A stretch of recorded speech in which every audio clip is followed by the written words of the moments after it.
Las series históricas nunca son totalmente precisas. Lo sé, es sorprendente, pero es peor para quienes ven sus vidas convertidas en películas o programas de TV. A muchos no les gusta cómo los muestran y llaman al programa una mentira. Algunos han demandado y otros se niegan a verlo. El peor destino para un programa de televisión. Hoy analizaremos proyectos históricos que enfurecieron a quienes retrataron. Pero antes de comenzar, asegúrate de suscribirte a Weird History. Después de eso, deja un comentario y dinos sobre qué otras historias extrañas pero reales te gustaría escuchar. Muy bien, equipo, ¿quién está listo para hacer un maratón?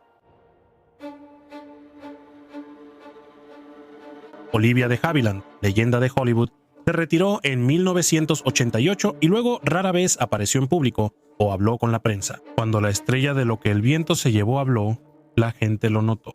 En 2018, de Havilland demandó a FX y a Ryan Murphy Productions por su representación en la miniserie Feud, Betty y Joan. El programa trata sobre la enemistad de años entre las famosas rivales Joan Crawford y Betty Davis, amigas de Havilland. De Havilland consideró que el programa la mostraba como chismosa e hipócrita. En una declaración a The Guardian, de Havilland dijo que los creadores de Feud usaron su identidad sin permiso y le atribuyeron frases falsas como llamar a su hermana Joan Fontaine una perra. Pidió que cesara la enemistad. La demanda de Havilland alegó que el programa dañó su reputación y difamó su carácter. Pero un tribunal de apelaciones de California no estuvo de acuerdo, desestimando el caso en 2019 por motivos de la primera enmienda. De Havilland murió al año siguiente, dejando vía libre para Feud, Olivia y California.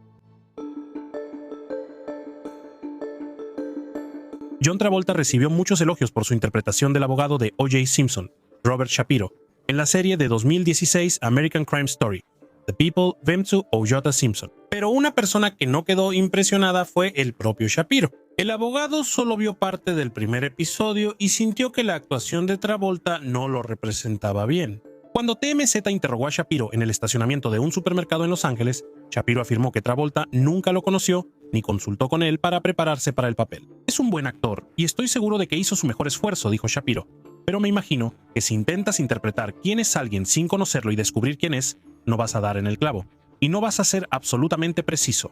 Shapiro decía que Travolta no daba el ancho.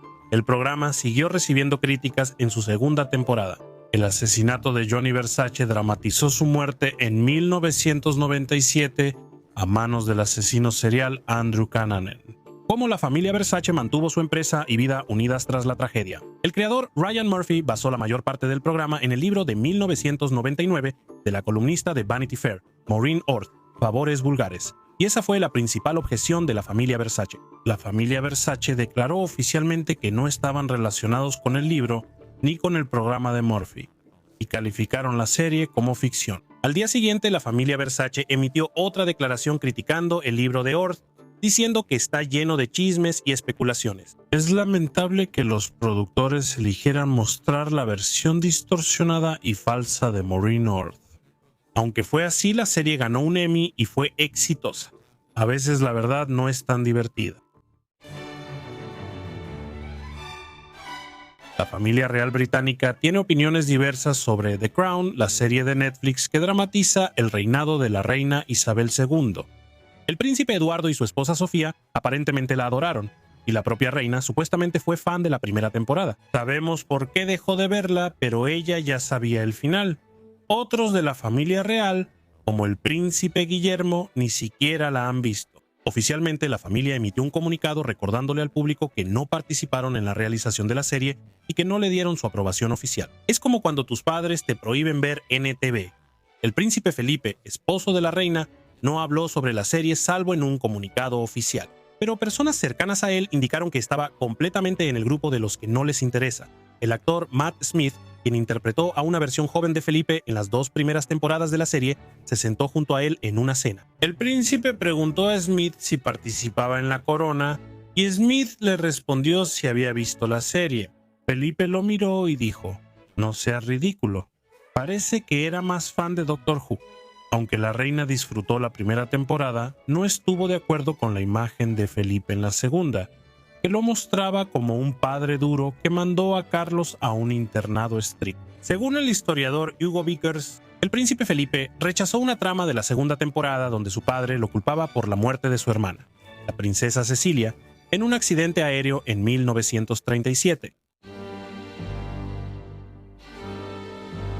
El desastre nuclear de Chernóbil fue una tragedia que impactó a millones. Para Lyudmila Ignatienko, la miniserie de HBO de 2019 fue retraumatizante, aunque acertó en los hechos básicos de su historia. Ella era la esposa del bombero Vasily Ignatienko, quien murió por radiación 2 semanas tras el desastre. Tal como muestra la serie, Lyudmila estaba embarazada en ese momento, y no se lo mencionó al doctor de Vasily cuando le suplicó que la dejara visitarlo en el hospital. 2 meses tras la visita, Lyudmila tuvo una hija que murió 4 horas después, por insuficiencia cardíaca congénita y cirrosis hepática. Posibles síntomas de exposición a radiación. Sus problemas con la serie no eran por su precisión, sino porque HBO usó su historia sin su permiso. Tras el estreno de la serie, enfrentó acusaciones de reporteros sobre la muerte de su bebé. Me preguntaban por qué había estado al lado de la cama de mi esposo sabiendo que yo estaba embarazada en ese momento. Le dijo ella a la BBC, pero dime, ¿cómo podía dejarlo? No sabíamos nada sobre la radiación. La prensa negativa obligó a Lyudmila a mudarse de Kiev a una zona rural. Además, señaló varias inexactitudes en la serie. Eso pudo haber parecido relativamente menor para los espectadores, pero era sumamente significativo para alguien que vivió esos acontecimientos. En la serie, Vasily no fue enterrado con sus zapatos por la hinchazón causada por la radiación, así que Lyudmila los guardó como recuerdo. En realidad, los zapatos fueron enterrados con él. Cuando se trata de películas sobre política, los políticos que aparecen en ellas casi nunca las aprueban, sin importar en qué parte del espectro político se encuentren, de verdad. Incluso criticaron Air Force One en Game Change de HBO, que dramatizó los hechos de 2008. John McCain, candidato republicano, eligió a la gobernadora de Alaska, Sarah Palin, como su compañera de fórmula. No había ninguna posibilidad real de que Palin estuviera de acuerdo con su representación, y efectivamente no lo estuvo. La película muestra a Palin y McCain interpretados por Julianne Moore y Ed Harris de forma comprensiva, pero Palin criticó su credibilidad antes del estreno en HBO. Ella compartió un video con sus seguidores editando el avance de la película para añadir clips de noticieros que la mostraban bien. Adjuntó una nota. Danny Strong, guionista de Game Change, manipuló hechos y omitió partes clave de la historia de la gobernadora Palin para impulsar una agenda sesgada y atraer audiencia. También decía que a Palin no le importaba agradar al equipo de Hollywood, Obama.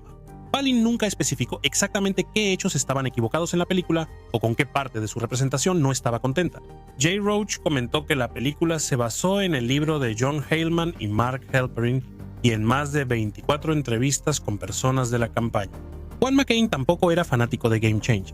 El senador de Arizona ni siquiera se molestó en ver la película. Aún así criticó su punto de vista calificando el libro de Heyman y Halperin en Fox News Sunday como parcial y con citas sin atribuir. Sintió que la película era un asesinato al carácter de su ex compañera de fórmula y que no lo comprendía. Incluso en la política, ¿por qué atacan tanto a una persona buena y decente? McCain no estuvo de acuerdo en que la película lo mostrara diciendo groserías. Afirmó que no usó ninguna. Me han dicho que me retratan usando una cantidad excesiva de lenguaje vulgar y no uso lenguaje vulgar muy seguido. Tengo un vocabulario más amplio que eso. Jay Roach ya había provocado a Washington en 2008 con otra película de HBO 4 años antes de Game Change. El recuento de Roach, basado en el polémico conteo de Florida de la elección de 2000, irritó a demócratas y republicanos involucrados. ¿Eso es bipartidismo? El exsecretario de Estado Warren Christopher encabezó el equipo de Al Gore durante el recuento y por lo tanto fue un personaje principal en la película. Sir John Hurt, conocido por El Hombre Elefante, y la escena de los bichos espaciales en su pecho. Christopher desconocía la película hasta que su sastre la mencionó. HBO le envió a Christopher las transcripciones de sus escenas, pero no le impresionaron. Le comentó a The New York Times que incluía hechos y palabras falsos y decisiones que no tomé. ¿Cómo fue? William M. Daly, jefe de campaña de Gore, interpretado por Mitch Pileggi, también tuvo problemas con la actuación de Christopher. Según Daly, la película mostró a Christopher como muy cauteloso y respetuoso del proceso, pero no reflejó su preocupación por ganar. La película muestra cómo operadores republicanos como James Baker, interpretado por Tom Wilkinson, superaron a Christopher. Pero Daly lo expresó de manera más directa. sugiriendo que la percepción de que Warren Christopher era un debilucho que fue engañado por Jim Baker es una fantasía absoluta. Alguien que buscaba aparentar mayor importancia quería más una reescritura que un recuento. Entonces, ¿crees que los programas basados en historias reales están obligados a ser fieles a los hechos? Déjanos saber en los comentarios abajo. Ya que estás aquí, revisa otros videos de nuestra historia extraña.